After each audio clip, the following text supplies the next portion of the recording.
wang kau. Bila? Siapa nak bagi hadiah kat aku? Birthday aku lambat lagi.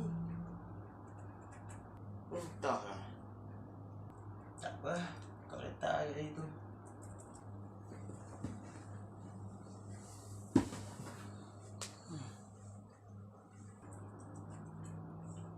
Nak jadi apalah kau ni adik?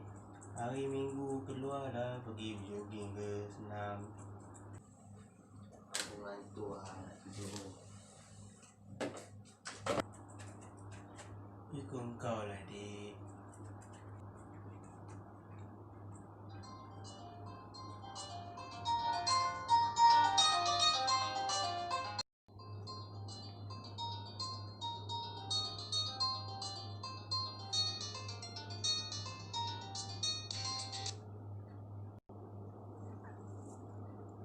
Hello. Oh abang, tolong tutup je air ceret. Aku lupa tutup tadi. Aku ada kat luar ni jogging.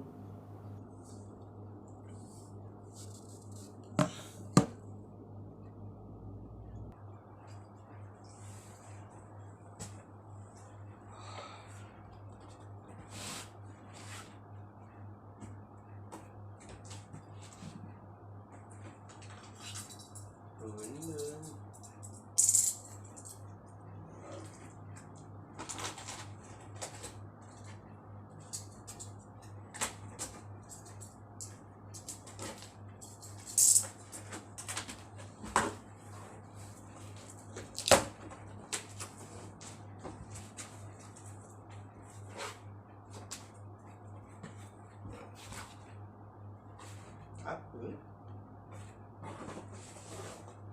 Dalam kotak ada kotak ni.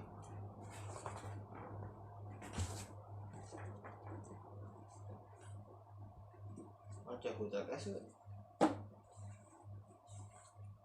Ish, benci aku.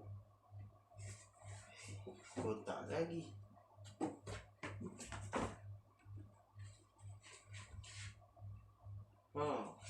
Aku tahu benda apa. Barang phone juga. Nak buat apa? Ini ni.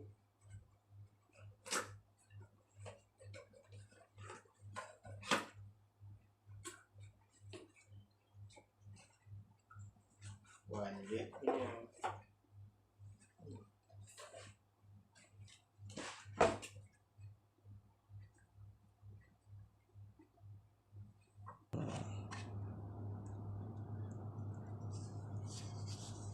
Ada kertas pula. Kertas aku.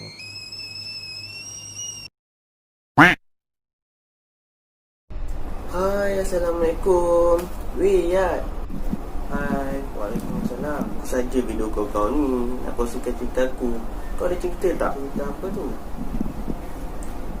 Cerita seram lah. Untuk video baru aku. Oh, cerita seram. Adalah experience dari yang tu lah.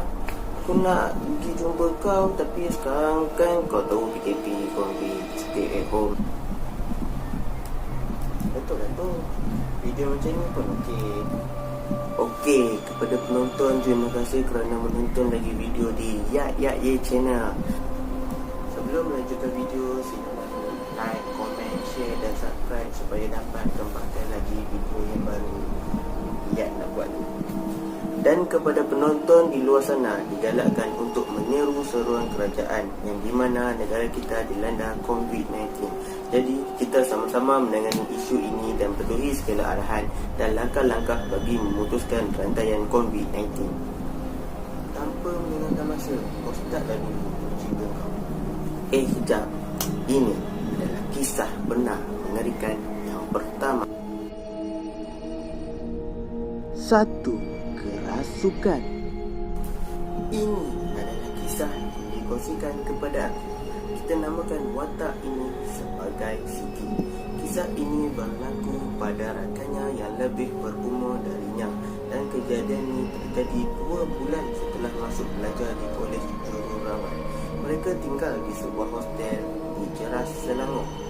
Nak dijadikan cerita, Siti dan rakannya 8 orang keluar makan di nasi kandang. Sewaktu dalam perjalanan pulang ke hostel, rakan Siti ini seorang sahaja berjalan di belakang dalam keadaan senyap. Siti dan rakannya yang lain berasa hairan apabila masuk sahaja di dalam lift untuk sampai ke tingkat 8. Rakan Siti masih lagi menyepi seorang diri.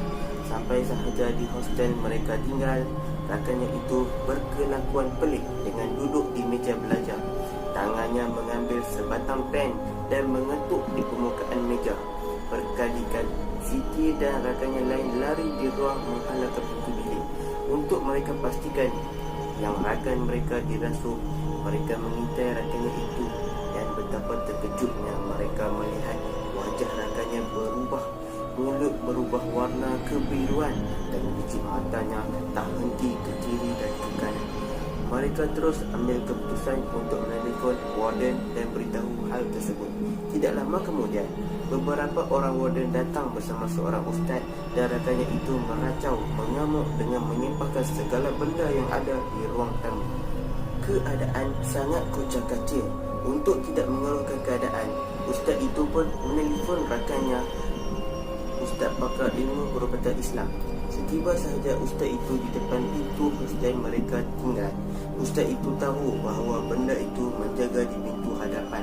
Ustaz itu pun terus berubat menghalau benda itu dan pagar kediaman mereka. Sejak peristiwa tersebut, mereka tidak lagi tinggal di hostel itu, sebaliknya diberi hostel yang lain untuk didiami oleh mereka. 2. Peringatan di tempat baru. Kisah yang kedua ini telah berlaku di Gilang, dinyatakan baru dibuka di kawasan yang baru. Kita namakan watak ini sebagai Batu. Dia menceritakan pada hari kedua dia bekerja, dia kena shift malam. Gilang yang baru dibuka, elektrik pun masih belum diselenggara.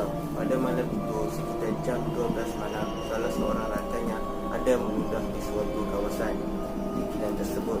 Tidak lama kemudian, seorang rakannya yang lain sedang mengemudi forklift dalam kawasan Gilang yang sangat gelap, hanya diterangi oleh lampu forklift. Rakan Badrul yang mengemudi forklift tadi tiba-tiba berhenti dan tergama kerana dia ternampak satu lembaga hitam yang tingginya seperti manusia dan lembaga itu seolah-olah memberi amaran kepadanya. Selepas sahaja dia melihat terlibat tersebut, dia keluar dari kawasan Gilang dan hanya diamkan diri. Keesokannya pada pukul 8 pagi sebelum mereka tamat shift malam, dia memberitahu kepada Badrul mengenai kejadian tersebut. Sungguh menyeramkan apabila mendengar cerita rakan Badrul tadi, dan kini mereka saling beringat dan menghormati tempat di mana mereka dijati. 3. Jin mengganas. Ini pula kisah yang dikongsikan oleh seorang wanita dan kita namakannya sebagai Aini. Dia menceritakan pada suatu pagi selepas subuh, suami dan ibu mertuanya pergi kerja dan hanya tinggal dia seorang sahaja di rumah. Setelah menyiapkan sarapan, dia hendak melelapkan mata sebentar di bilik tidurnya. Aini berada di atas katil sambil baring. Tiba-tiba, sosok seakan-akan wajah suaminya muncul dari arah kepala menatap muka Aini. Aini dalam keadaan separuh sedar. Dia berkata, "Tadi abang kata nak pergi kerja." Sosok tersebut hanya tersenyum lalu pergi ke arah kaki Aini dan mula untuk bertindak. Pada ketika itu, Aini baru tersedar bahawa itu bukan suaminya kerana Aini baru melihat jelas seperti lembaga hitam berkepala botak bertubuh besar sedang menerpa Aini. Aini dengan keadaan takut dan cuba untuk menguatkan semangatnya dengan menendang lembaga tersebut. Dia membaca surah yang terlintas di fikiran dan ayat kursi. Lembaga itu pun hilang. Selepas kejadian itu, Aini bersama suami pergi berubat dengan perubatan Islam.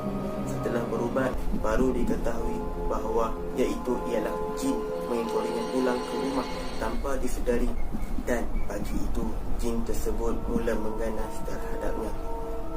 4. Di sebelah aku. Kisah terakhir ini berlaku pada seorang rakan. Kita namakan watak ini sebagai Irfan. Dia menceritakan pada suatu malam sekitar jam pukul 3 pagi, dia tidak boleh tidur. Di dalam bilik bersama isterinya yang telah tidur, dia berada dalam keadaan mengiring menghadap ke arah pintu bilik. Tiba-tiba dia merasakan satu aura yang seperti seram sejuk. Apabila Irfan memusingkan badannya ke belakang, akan berhadapan melihat isterinya. Tetapi sesuatu yang mengejutkan telah berlaku. Irfan melihatkan bahawa wajah isterinya telah berubah ke wajah hantu. Rambut beruban panjang berbaju putih, mata tutup seolah-olah tidur. Gigitannya memanjang ke dagu. Tanpa rasa hendak menerpa kerana dia tahu bahawa itu isterinya. Cuma hantu telah membesongkan pandangan mata. Irfan bertindak dengan memusingkan semula badannya ke arah pintu bilik dan tidur seperti tiada apa-apa yang berlaku. Sampai di sini saja perkongsian aku kat Koyat. Aku juga, jikalau ada cerita lagi, aku akan informkan kat kau. Terima kasih. Dan jangan lupa juga pada penonton like, share dan subscribe. Sehingga berjumpa lagi di video akan datang. Assalamualaikum, selamat malam. Jumpa.